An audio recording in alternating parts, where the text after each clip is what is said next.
നമസ്കാരം. മലയാളി വാർത്തയിലേക്ക് സ്വാഗതം. പശ്ചിമ ബംഗാളിലെ സിലിഗുരിയിൽ നടന്ന അന്താരാഷ്ട്ര സന്താൾ സമ്മേളനവുമായി ബന്ധപ്പെട്ട് രാഷ്ട്രപതി ദ്രൗപദി മുർമു നേരിട്ട അവഗണന കേന്ദ്രവും തൃണമൂൽ കോൺഗ്രസും തമ്മിലുള്ള വൻ രാഷ്ട്രീയ യുദ്ധത്തിനെ തിരികൊളുത്തിരിക്കുകയാണ്. ഒരു രാഷ്ട്രപതി ഏതെങ്കിലും സംസ്ഥാനം സന്ദർശിക്കുമ്പോൾ ചെയ്യേണ്ട ഉത്തരവാദിത്തങ്ങളും അല്ലെങ്കിൽ പ്രോട്ടോകോളും ഒന്നും തന്നെ പാലിക്കാതെയാണ് ദ്രൗപദി മുർമു അവിടെ എത്തിയത്. രാജ്യത്തെ പരമോന്നത പദവിയെ സംസ്ഥാന ഭരണകൂടം അപമാനിച്ചുവെന്ന് പ്രധാനമന്ത്രി നരേന്ദ്രമോദി ആരോപിക്കുമ്പോൾ രാഷ്ട്രീയ ലാഭത്തിനായി BJP രാഷ്ട്രപതിയെ കരിവാക്കുന്നു എന്നാണ് തൃണമൂൽ കോൺഗ്രസിന്റെ പ്രത്യാക്രമണം. വിവാദം ഇങ്ങനെയാണ്. മാർച്ച് 7-ന് ഡാർജിലിംഗിലെ സിലിഗുരിയിൽ നടന്ന 9ാമത് അന്താരാഷ്ട്ര ആദിവാസി സന്താൾ സമ്മേളനത്തിലാണ് വിവാദങ്ങൾക്കാസ്പദമായ സംഭവങ്ങൾ അരങ്ങേറിയത്. ചടങ്ങിലെ സൗകര്യക്കുറവിലും വേദി മാറ്റിയതിലും രാഷ്ട്രപതി പരസ്യമായി അതൃപ്തി പ്രകടിപ്പിച്ചു. മുഖ്യമന്ത്രി മമതാ ബാനർജി തന്നെ സ്വീകരിക്കാൻ വരാത്തതിനെക്കുറിച്ചും ദ്രൗപദി മുർമു അത്ഭുതം പ്രകടിപ്പിച്ചു. സാധാരണയായി രാഷ്ട്രപതി വരുമ്പോൾ മുഖ്യമന്ത്രി സ്വീകരിക്കേണ്ടതാണ്, മറ്റു മന്ത്രിമാരും സന്നിധരാകേണ്ടതുണ്ട്. എന്നാൽ അവർ വന്നില്ല. ഗവർണർ മാറിയതിനാൽ അദ്ദേഹത്തിനും വരാൻ സാധിച്ചില്ല. എന്നാൽ തീയതി നിശ്ചയിച്ചതുകൊണ്ട് ഞാൻ വന്നു, രാഷ്ട്രപതി പറഞ്ഞു. പരിപാടിയുടെ വേദി മാറ്റിയതിലും ആളുകൾ കുറഞ്ഞതിലും രാഷ്ട്രപതി അതൃപ്തി പ്രകടിപ്പിച്ചു.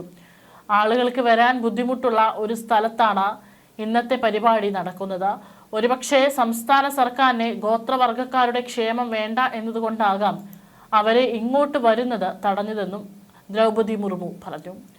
മമതാ ബാനർജി എൻ്റെ അനിയത്തിയെ പോലെയാണ്. ഞാനും ബംഗാളിൻ്റെ മകളാണ്. അവർക്ക് എന്തെങ്കിലും വിഷമമുണ്ടായതുകൊണ്ടാണോ വേദി മാറ്റിയതെന്ന് എനിക്കറിയില്ല. എന്തായാലും അത് സാരമില്ല, എല്ലാവരും സുഖമായിരിക്കുക എന്നാണ് രാഷ്ട്രപതിയുടെ വാക്കുകൾ. അതേസമയം ചടങ്ങിലുണ്ടായ വീഴ്ചകളെക്കുറിച്ച് സംസ്ഥാന ചീഫ് സെക്രട്ടറി നന്ദിനി ചക്രവർത്തിയോട് കേന്ദ്ര ആഭ്യന്തര സെക്രട്ടറി ഗോവിന്ദ് മോഹൻ റിപ്പോർട്ട് തേടി. കേന്ദ്ര ആഭ്യന്തര സെക്രട്ടറി പ്രധാനമായും 4 കാര്യങ്ങളാണ് ഉന്നയിച്ചിരിക്കുന്നത്.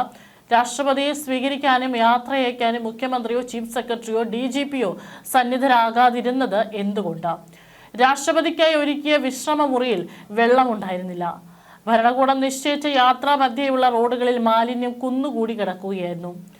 ഡാർജിലിംഗ് ജില്ലാ magistrate, Siliguri police commissioner, additional ജില്ലാ മജിസ്ട്രേറ്റ് എന്നിവർക്കാണ് ഇതിന്റെ ഉത്തരവാദിത്തം. ഇവർക്കെതിരെ എന്ത് നടപടിയാണ് സ്വീകരിച്ചത്? കഴിഞ്ഞ ദിവസം ആണ് ഈ ഒരു ചോദ്യങ്ങൾ ഉന്നയിച്ചത്. അന്ന് വൈകുന്നേരം 5 മണിക്കുള്ളിൽ മറുപടി നൽകാനാണ് കേന്ദ്ര ആഭ്യന്തര സെക്രട്ടറി ആവശ്യപ്പെട്ടിരുന്നത്. പ്രധാനമന്ത്രി രൂക്ഷ വിമർശനമാണ് ഉന്നയിച്ചിരിക്കുന്നത്. ഡൽഹി മെട്രോ ഉദ്ഘാടന വേളയിലും സോഷ്യൽ മീഡിയ പ്ലാറ്റ്ഫോമായ എക്സിലും പ്രധാനമന്ത്രി തൃണമൂൽ സർക്കാരിനെതിരെ ആഞ്ഞടിച്ചു. ഇത് ലജ്ജാകരവും അത്ഭുതപൂർവവുമാണ്. ഗോത്രവിഭാഗത്തിൽ നിന്ന് തന്നെ ഉയർന്നു വന്ന രാഷ്ട്രപതി പ്രകടിപ്പിച്ച വേദന ഇന്ത്യയിലെ ജനങ്ങളുടെ മനസ്സിൽ വലിയ സങ്കടമുണ്ടാക്കിയിരിക്കുന്നു. തൃണമൂൽ സർക്കാർ എല്ലാ പരിധികളും ലംഘിച്ചിരിക്കുകയാണെന്നും നരേന്ദ്രമോദി പറഞ്ഞു. ജനാധിപത്യത്തിലും ഗോത്രവർഗ ശാക്തീകരണത്തിലും വിശ്വസിക്കുന്ന എല്ലാവരും നിരാശരാണ്. ഗോത്രവിഭാഗത്തിൽ നിന്ന് തന്നെ വന്ന രാഷ്ട്രപതി പ്രകടിപ്പിച്ച വേദനയും ദുഃഖവും ഭാരതത്തിലെ ജനങ്ങളുടെ മനസ്സിൽ വലിയ സങ്കടമുണ്ടാക്കിയിരിക്കുന്നു എന്നും അദ്ദേഹം എക്സിൽ കുറിച്ചു. പശ്ചിമ ബംഗാളിലെ തൃണമൂൽ സർക്കാർ എല്ലാ പരിധികളും ലംഘിച്ചിരിക്കുകയാണ്. രാഷ്ട്രപതിയെ അപമാനിച്ചതിന് അവരുടെ ഭരണകൂടം ഉത്തരവാദികളാണ്.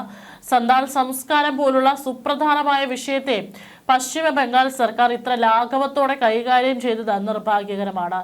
രാഷ്ട്രപതി പദവി രാഷ്ട്രീയത്തിന് അതീതമാണ്. ആ പദവിയുടെ വിശുദ്ധി എപ്പോഴും ബഹുമാനിക്കപ്പെടണം.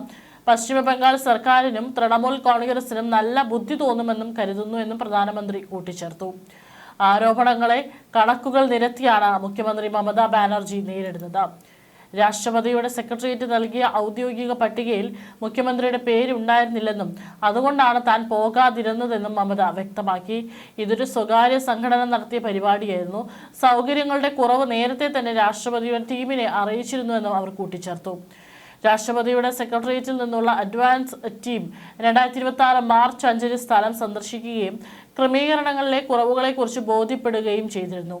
എന്നിട്ടും നിശ്ചയിച്ചതിനനുസരിച്ച് പരിപാടിയുമായി മുന്നോട്ട് പോകുകയായിരുന്നെന്നും മുഖ്യമന്ത്രി പറഞ്ഞു. താൻ എന്തുകൊണ്ട് ചടങ്ങിൽ പങ്കെടുത്തില്ല എന്ന ചോദ്യത്തിന് മറുപടിയായി മമതാ ബാനർജി പറഞ്ഞത് ഇപ്രകാരമാണ്.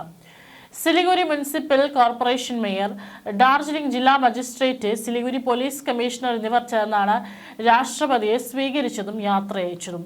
ഇത് രാഷ്ട്രപതിയുടെ സെക്രട്ടേറിയറ്റ് അംഗീകരിച്ച പട്ടിക അനുസരിച്ചാണ് നടന്നത്. പശ്ചിമ ബംഗാൾ മുഖ്യമന്ത്രി ഈ പട്ടികയിൽ വേദിയിലോ ഉണ്ടായിരുന്നില്ല. അതിനാൽ തന്നെ ജില്ലാ ഭരണകൂടത്തിന്റെ ഭാഗത്തു നിന്ന് പ്രോട്ടോകോൾ ലംഘനം ഉണ്ടായിട്ടില്ല. BJP സ്വന്തം പാർട്ടി അജണ്ടയ്ക്കായി രാജ്യത്തെ ഏറ്റവും ഉയർന്ന പദവിയെ ദുരുപയോഗം ചെയ്യുകയും അനാദരിക്കുകയുമാണ്. ഇത് തികച്ചും നിർഭാഗ്യകരമാണ്. കേന്ദ്ര ഏജൻസികളെയും ഭരണഘടനാ സ്ഥാപനങ്ങളെയും ഉപയോഗിച്ച് ബംഗാളിനെ തകർക്കാൻ ശ്രമിക്കുകയാണെന്നും ഇതിനെ ജനങ്ങളെ അണിനിരത്തി നേരിടുമെന്നും തൃണമൂൽ ജനറൽ സെക്രട്ടറി അഭിഷേക് ബാനർജി പ്രതികരിച്ചു. ബംഗാൾ നിയമസഭാ തെരഞ്ഞെടുപ്പിന് മാസങ്ങൾ മാത്രം ബാക്കി നിൽക്കെ രാഷ്ട്രപതിയുടെ സന്ദർശനവും അതുമായി ബന്ധപ്പെട്ട വിവാദങ്ങളും വലിയൊരു രാഷ്ട്രീയ ആയുധമായി മാറിയിരിക്കുകയാണ്. ആദിവാസി വോട്ടുകൾ നിർണായകമായ ബംഗാളിൽ ഈ വിഷയം വരും ദിവസങ്ങളിൽ കൂടുതൽ വൈകാരികമായ ചർച്ചകൾക്ക് വഴി തുറക്കും. കേന്ദ്ര ആഭ്യന്തര സെക്രട്ടറിക്ക് സംസ്ഥാന സർക്കാർ നൽകുന്ന മറുപടി എന്തായിരിക്കും എന്നതിനെ ആശ്രയിച്ചിരിക്കും ഈ തർക്കത്തിന്റെ തുടർന്നുള്ള ഗതി. രാഷ്ട്രപതിയുടെ ഗോത്രവർഗ പശ്ചാത്തലം മുൻനിർത്തി BJP ഇതിനെ ഒരു വൈകാരിക വിഷയമാക്കി മാറ്റുമ്പോൾ ഇത് BJPയുടെ രാഷ്ട്രീയ അജണ്ടയുടെ ഭാഗമാണെന്നും തൃണമൂലം തിരിച്ചടിക്കുന്നു.